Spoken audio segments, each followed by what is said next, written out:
Welcome to today's episode of The Untold, the show all about great guests, their journeys, their experiences, and what they have to share with us. I'm your host, Abdullah Hindiani. I'm joined by my colleague, Dujain Al-Athari, and today we continue with the amazing Awatif Alameeri, who has really inspired us on her role in education and teaching English on social media and various other aspects. Today we might delve into other fields with her and learn more about the education process. Yeah, honestly, because the producers of The Untold are so passionate, we had so many questions when we first talked to her.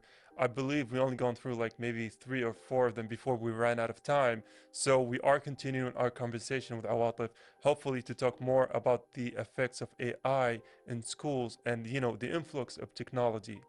Yeah, especially how it affects the modern learning environment.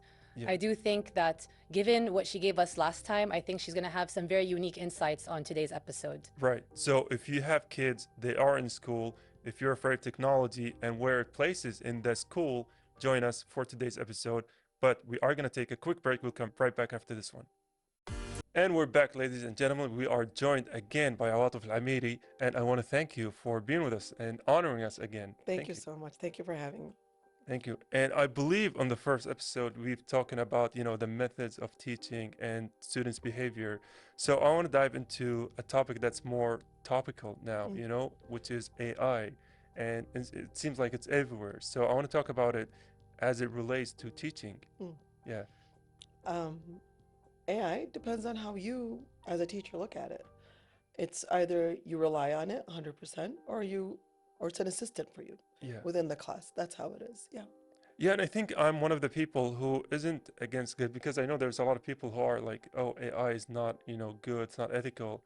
I see it as a tool, it's like It freaked a lot of people out. Yeah, Yeah. it does. Yeah, it's like a tool, Yeah. right? You use your phone, you use They your were- calculator, you use your keyboards, you use your phone and everything. It's a tool. It's a tool depending on how you use it. Everything, even before AI, is how you use it in your class. Yeah. So are you using it as in something you let the students learn from and you do nothing as a teacher? Or are you explaining the lesson and using it for them as a support for you? So Yeah. it depends on how you use it as a teacher, definitely. Yeah. But that would be your own role as a teacher with AI. A lot of students, though, I think might be using AI for their homework or for essays. Sure. What are your thoughts on that? Why not? Why not?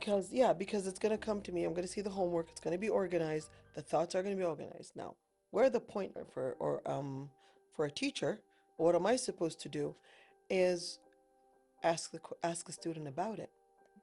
So for me, like I said, human communication is the most important communication.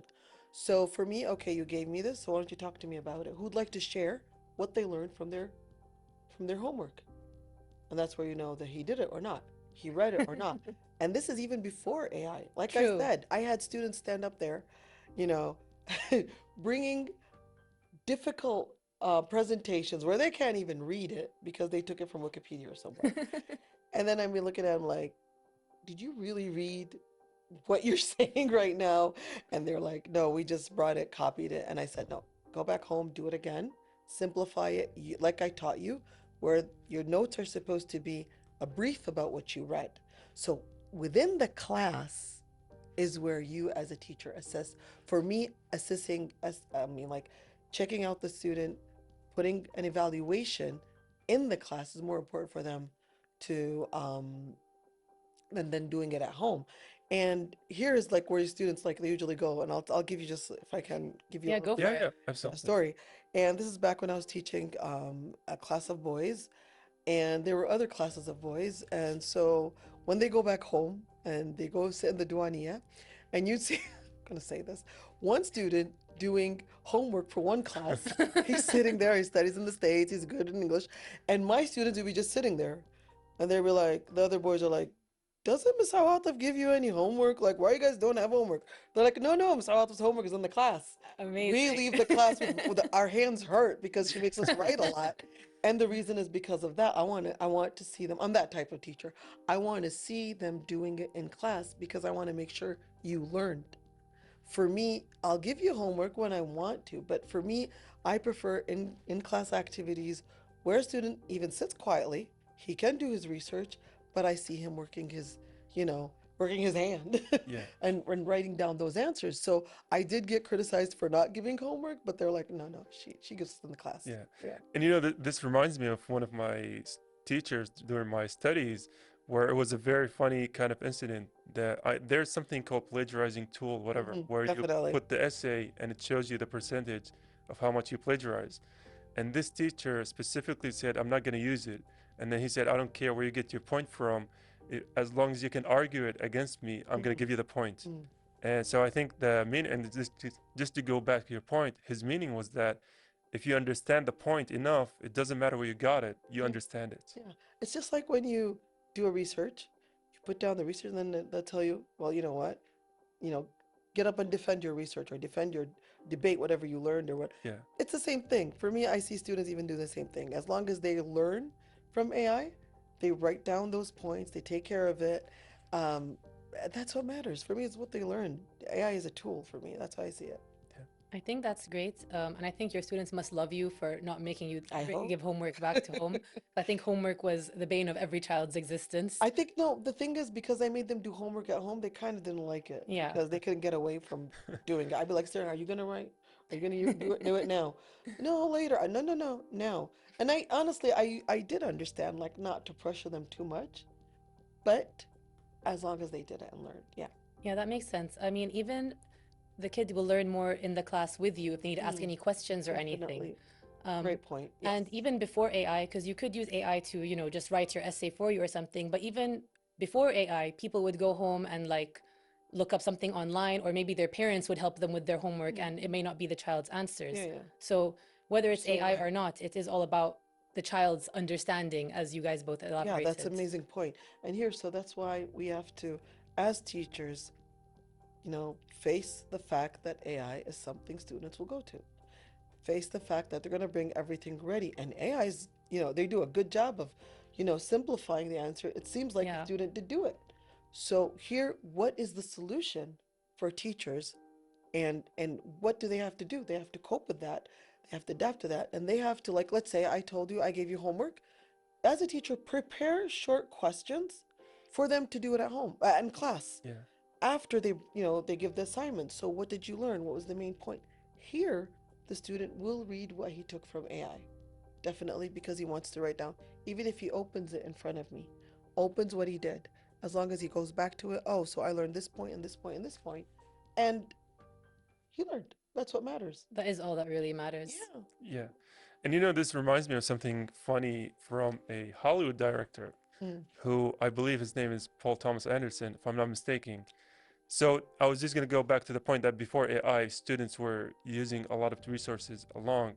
So he had a classroom, you know, assignment where he had to write a screenplay. So he gave them the screenplay for Chinatown, which is considered one of the best movies of all time. And the professor failed him the class, said it was a bad script. So my point is that the resources that students can use for their project existed way long before AI. This goes back Well 40 said. years before, Well said, right? yes. So they are going to use these tools Yeah. no matter how much you can. And AI is just, you know, it's just the evolution of it. Yeah. Yeah. Definitely. Have you ever used AI? Do you guys depend on it or? I try not to. I have used it for some translation purposes, Yeah. especially because it helps get the grammar properly Yeah. in order, but in general, not so much. Yeah. But Go back to the point of grammar. So yeah, See, the importance it's of always grammar. about grammar Yeah, now. yeah. AI ain't gonna teach them grammar. No. I use it all the Yeah. time. AI is now in control of Yeah. my entire life. You know what? I freak out from people that talk to it. I'm like, how do you talk to it? Yes, That's a it's personal question. freaky. Yeah, that scares me. My mother does that, and I worry about her sometimes. Oh, dear She God. addresses it like it's her friend, her therapist sometimes. yeah. And I'm like, you know, it's not real, right? That's not a real person. But let me tell you one thing. Where is AI getting the information from? People. From online and from Yeah. people. So, Yeah. you know, they might be their best friend. So, it depends on how everybody sees it. Yeah, it's human in a way. Because Yeah. and I want to, because we dove into AI, I want to talk to you because it's such a changing landscape with all this technology. What is some, you know, skill that for students is the most important thing to have in today's world? Besides AI, you mean? Yeah, I'm talking in general, like today's students. Definitely confidence. Oh, okay. Trusting in themselves. Learning to appreciate themselves. learning to know that they could do it. They motivate themselves. They don't need motivation from outside. They don't need confidence from outside. Yeah. They need to do that. Those are the most important skills that I highly recommend that we build in today's society for students, for them to believe in themselves, believe in they can do it, believe in they can achieve, believe in they could learn, believe that they can do it. It's not just about them being loud or angry or having, no. Do they trust themselves? What are they saying to themselves inside? Yeah. Do they believe that if I leave this child, I give them an education? Can they do it on their own? Why not? Why? It's not about being shy. It's about trusting themselves. And that's why I'm talking about confidence. People think confidence is just how they speak to other people. No. What are they doing inside? Do they trust themselves? Do they feel like they have, like they can go ahead and do things? Do they have that system inside where Yeah. they believe in themselves, and if they do it, they can do this and they can go here? Do they have that? That's the most important skill I highly recommend. Yeah. And I do love how you emphasize confidence when it comes to Yeah, the classroom, because I know a lot of my, classmates were afraid to ask questions. And I'm like, Definitely. Yes. That breaks my heart. Yeah. yeah, Or being afraid of making a mistake. yeah, That's one of the things that stop a lot of students from going ahead and doing something. Oh, I'm afraid if I go in this major, I won't be able to do 1, 2, 3. yeah, Okay, so what are you going to do? So here I help them understand. This is the second point. How can they, think of ways, be creative to improve? Let's say you want to go and study something about, something in engineering, and you're not good in math, or you're not good at, what are you going to do? Oh no, Khas, I don't know. I can't. No. You go learn. You encourage yourself to learn more about math, to learn why do other people know and you don't. yeah, True. That's it. Everybody can do it then. They're not better than you. Maybe you might take longer time of learning, different ways of learning, but it doesn't mean that you can't get there. That's the problem that we students lack these days. The Yeah. belief in that, because like you said, everybody looks glamorous. Everybody's, they're there. So can they get there or not is the main concern that we must have. yeah, So teaching them those skills, yes. Confidence is definitely key. Because sometimes you don't have to be the smartest person in the room, but if Yeah. you keep trying and you believe in yourself, you will get to where you want to be. Yeah. And I think the fact that you're teaching that to your students is very admirable, Yeah. because Thank you. I feel like, especially in today's generation where social media or AI are creating or doing so many things, a lot of kids might be overwhelmed by everything Oh, they have definitely. going on, or how to, move forward with their own paths. And actually, do you think there is a divide between some kids who have access to, maybe using AI or certain forms of technology, whereas others don't? Would that affect their Why don't they confidence have as it? well? Why don't they have it? Let's say maybe their parents can't afford it or something. It's AI. It's online. Let's simplify it. It's everywhere. And they don't even have to have AI. They can have it. It's a bonus. It's a tool. They don't have AI. Simply, they can go to other social media. There's no one certain way. So here, it's the part where I hate is like acting like it's a competition. He knows it, then you won't do good. He has it. No. You can be good in some field. He can be good in another. He can be good in doing research. He can be good in, watching videos online and learning about things. So it's just trying. And like I said, the biggest cheerleader for a student is the parents. If the parents, and here I say it with a lot of love, I'm not criticizing parents. I know a lot of parents worry, a lot of parents, but I tell parents, find a way. If you don't know how to communicate with your child, if you don't know how to teach them, sit with someone that could teach you how to teach them, for you to be there for them. You don't know how to, let's say your personality, you're, anxious, or you're always, have this anxiety, or, depressed, or you're like, that's not your kid's problem. That's your problem. Solve it. So you can help that student, help that child. So it's both ways from both sides. That Yeah. does make a lot of sense. Yeah. Especially, as I said, the parents play a very important role. Yeah. And confidence can come from the home as well as from class. So I do think that a lot of kids have a lot of passions for certain things, but maybe their Definitely. parents might think that's not something they believe is the right path. Like, your kid might be very good at English or writing, but you want them to pursue a field in science, for instance, but they're actually more geared towards one way. So would you say it's better for a parent to kind of foster a child's passions? I'll say, show them the connection. Yeah. You're the one that has experience. You lived longer than them. You've been through a lot. Trust that one point where you sit with your child, you go out with them and you talk to them about these things. Both of you find a way. Take a piece of paper. Let's write if you take this and you like English, how about if you take this field? This has English and at the same time it has this. And show them the result of whatever field, you believe as a parent is good for you. But don't force them in that field. Never. If they don't want to do it, they don't want to do it. But you think, oh no, it's better for them. In Kuwait, it's better. No, no, it's not you. Yeah. It's not you, it's them. As long as they're not harming themselves. Where the student says, I don't want to study anymore. I'm going to leave high school. And you're like, okay, he wants to leave. That's it. No, no, no, no. No. My dad, I came and had that suggestion once where I wanted to leave university and go to a different field. And then he just ignored me and watched TV and said, there are things you discuss and there are things that you don't discuss. Until you finish, then you come and talk to me. Yeah, he was an educator. But that makes sense. Yeah. So yeah, he told me there are things where you discuss, and that was one of the best gifts he gave me. Yeah. Not to give up on myself. Yeah, because you would be in a completely different place if you had probably. Definitely. And then a lot of things would be like, oh, I'm not gonna be able to do it. Yeah. I'm not gonna. But he just ignored me, and that's what I highly recommend. Yeah. Definitely. And it also highlights the role of parents. And we are going to take a very quick break. Yeah, but I do want to emphasize the idea that parents play a role in it, and we are going to dig more into that, but right after the break. Inshallah. Welcome back from the break. We were continuing our topics about education and AI. Awaf, what do you think is the future of education, especially in terms of technology and AI and the role that plays within, students' life? Like, would you say that for teachers especially, it's going to really change how you teach? You know what I mean? Like, is it going to replace us? Yeah. That's one way of putting it. Yeah. I was trying not to say that.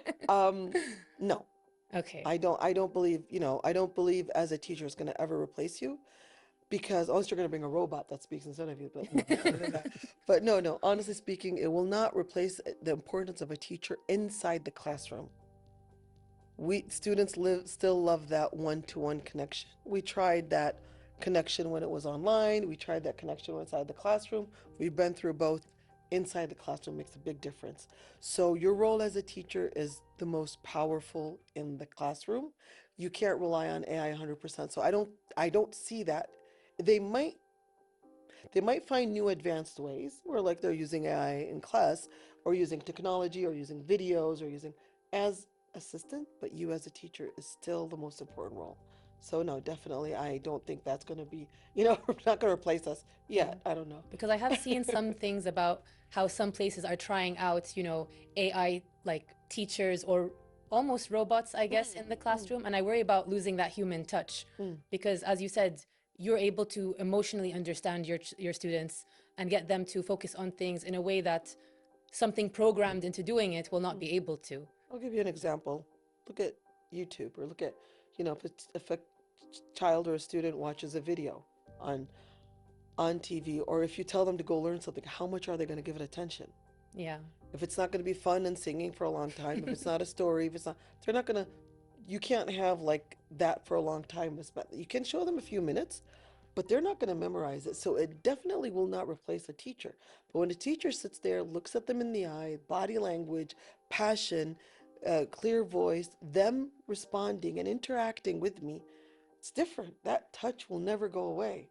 Yeah. So that's why teachers, if schools are using that, I don't recommend depending on it 100%. No, a teacher's the way a teacher or the way a student feels, even if you have a bad day, a student will tell you, "Teacher, you're having a bad day. You're not okay." Oh, that's sweet. Yeah. So they know. So why would we cut that off? No. I feel like that's killing that human side. I fully agree with you. Yeah, I think it's really important to keep the role of the teacher alive. Definitely. Yeah. Yeah, and I think some of my fondest memories during school was because of the teachers. I remember one of our teacher, and of course they were making a story up. He said I was being chased on an ATV by a helicopter. And honestly, it's such a fond memory, but just thinking a classroom hosted by AI that's not going to have any kind of funny stories like that, it really breaks my heart. I do hope that's not the future we have. Yeah. Let me tell you one thing. Okay, let's as you guys, I don't know if you guys are parents or not, but in the future, um, AI is a bit of a marketing trend now. It's Yeah. something that's marketed or something that, is a tool that's used, but let's not worry too much about it. Just like Google when Google appeared, and just like when those other, everybody was like worried, oh, students are going to cheat. We still need people. We're still going to be there, students and kids and all that interaction in class is still going to be the same. So let's not really worry about that part a lot because I believe it's going to be a trend for a while and then it's going to go away. Yeah. Just like how like some schools started using iPads or Yeah. yeah, and everybody's like, no, they're not going to use paper. We still use paper. We Yeah. still use those exams. We still, so no, That's not good to about hear worried because I about, feel like yeah, writing is a skill that's being lost, yeah, especially in the modern age. Like, yeah. I'm not even sure my younger brother knows how at But this let me tell you point. one thing. When you correct a paper, it's better for it to be typed than, Oh, yeah. trying to understand what Yeah. the handwriting is. Yeah. So I'm not going to I'm deny that. guilty of that. My handwriting is terrible. Really? So, yeah. Oh God. Your teachers must have suffered. I think it got worse as I got older. Really? Yeah, Maybe because you were texting most of the maybe. time. I Yeah. think also it's like my brain works more faster than my hand, so I'll just Really? start writing as like fast That's a good, yeah. and Yeah. it's only I can read it basically. It Yeah. could be like a hidden code of text to other people who are trying. So Yeah. typing very much helps The with good thing that. now we have notes where they could like if you record something, that's what I do. I don't know if that's good or bad, but where I could, and then it just writes down what I said. So if I want to remember something, it's there recorded and written. I prefer it a lot better than me sitting there and writing notes and then I don't know where I wrote it. So it's just in my phone where I, speak and then and you have a text where it just comes out like whatever I said. So that's something that Yeah. I would use sometimes, yeah. Yeah, that's a great example of how to use technology in a productive kind of way, in a way that can benefit you, because then you can check your notes easily later. I've been begging my students to record themselves when they learn vocabulary, when they want to learn something, record yourself and listen to it. Listen to it over and over again because it will sink in. You will remember it. But they refuse it. No, we don't like to hear our voice. I'm like, do you not send audios on, on your WhatsApp for people when you get angry or when, True. when you want to talk about something? Yeah. So don't tell me you can't do that. You can just record your voice. You're the only one. And that's where confidence comes in. Okay? When they want to refuse something new because they don't want to hear their voice. And then this is what I say in class. I'm like, I love hearing me. And I make them laugh about it because I'm like, I'm the only one that's listening to me. If I don't like me, then how will other people like me? Yeah. So it's those are the things that like I said, that students need to do. So need to learn, which is learning to accept new ways, learning to listen to themselves, learning to try, learning. So definitely, recording yourself or repeating it is helped me a lot, honestly. I Yeah. think you're leading by example, especially with your students. Yeah, you have to. You These have days to. you have to. Yeah. Because like he said, God bless him, he talked about how students or kids are influenced by other people. Yeah. So you want to be the stronger influence in class. Yeah. And you do have it. Just like parents, they do have it. I always say, you guys are the most people students trust, even if they don't show it, but they are listening, they are paying attention, they are with you, and they appreciate you, but they don't say it. Yeah. Yeah. And I'm glad that we kind of highlighted the use of technology in the classroom because what, in your opinion, is like the most challenges traditional schools faced in this world of changing technology and adapting to it? Yeah, it's because technology is a fast pace, Right. and a lot of people don't like to change Yeah. their attitude or their strategies in class, their teaching techniques. It's not easy for them, and I understand. I understand the teacher. If I always say, if your way is good with your students, are they learning? Keep it. If not, I believe schools should provide the option the options where these things are there. Yeah. Technology, applications, certain tools within the class, just provide them. I know it's going to cost a lot, but teachers will learn how to use them. Yeah. Students will teach you how to learn how to use them. So I recommend that they are provided, but if a teacher doesn't want to use it, it's okay. As long as there's, in the end, are their students learning? Do they get good grades? Are they improving? Well, that's fine. That's all that matters. Yeah, inside the class, it's your way. Yeah. It's always your strategy, your way. I can't come and tell you how to teach your class and say that my way is right, and it's vice versa. Because I'm comfortable doing what I'm doing. Right. And you're comfortable doing what you're doing, and that's all okay. So you would recommend embracing the current technology because it kind of may have a lasting role. And as you said, it's a very fast-paced thing. From when we were students to now, it keeps changing and changing. If a teacher wants it. Yeah. If a teacher prefers the traditional way, it's okay. Both are fine. That's what I recommend. That's what I believe. Do you think, though, it will affect how, if they go on to higher education, if they haven't learned it from a younger age? Like I said, I mean, that's a very good point. I like that. Yeah. For me, I love them learning. Yeah. But sometimes we don't have that. True. And it's not, but I can't stop. And at the same time, let's be honest, kids, they're not going to wait for me to teach them. No. They'll go learn on their own. One time I taught a presentation course to some graduates.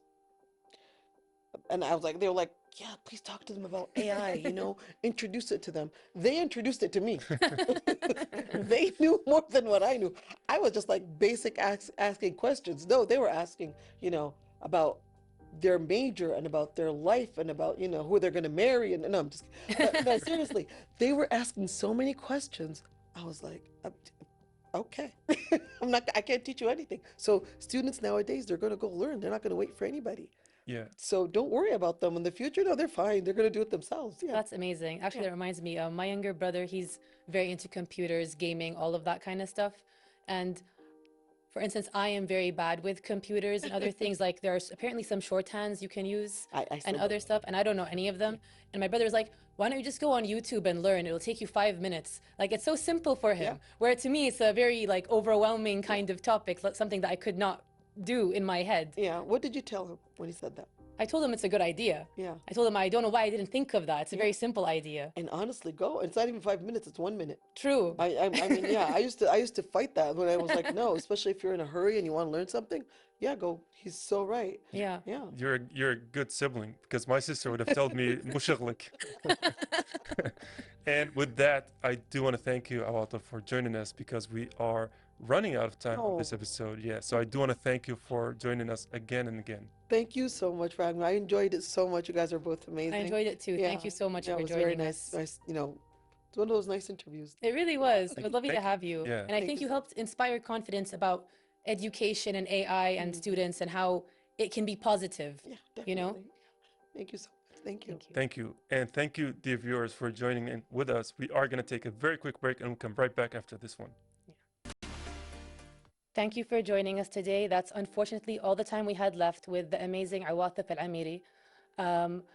I feel like she had a lot to say on some very interesting points, especially the future of education and AI. And I'm really glad we got to speak to her again. Yeah, honestly, for me who uses AI a lot, it was really breathtaking and an eye-opening to see a teacher so passionate about the use of AI in classrooms, right? It's the emerging technology. It's something unavoidable. And she was so passionate about talking about it and how to use it, right? Because she was like, students are going to use it either way. So might as well control them, right? Guide them towards what's the proper usage of it instead of just, avoiding it. I thought that was amazing because I myself have a lot of concerns about AI and its effect on education or children. So to hear from an educator with such an amazing foundation as hers, that it can be used in the proper channels. And as you said, kids are going to use it anyways. Yeah. So the ways that she told us it can be used and applied and how kids are going to learn things whether we want them to or not, I thought that was a really cool thing. Yeah, and honestly, this is another thank you for Awatif for joining us. Honestly, the description said she's the philosophy of teaching, and she was kind enough to share with us all of the philosophies she has about teaching, whether it was in the classroom or outside of the classroom. So thank you again, Awatif, for joining us. Thank you so much. And I do think it was wonderful that we got to learn how she approaches the philosophy of teaching, especially in terms of how confidence plays a huge role for a child to continue learning or doing whatever they need to do to continue in whatever career choices they make Yeah. even without careers, just everyday life. I thought that was a great point. Yeah, it's a great point. Well said, Lujane. And, she was kind enough to share with us all the knowledge of that. But unfortunately, we have run out of time for today's episode of The Untold. But until the next one, see you. See you next time, and thank you for joining us.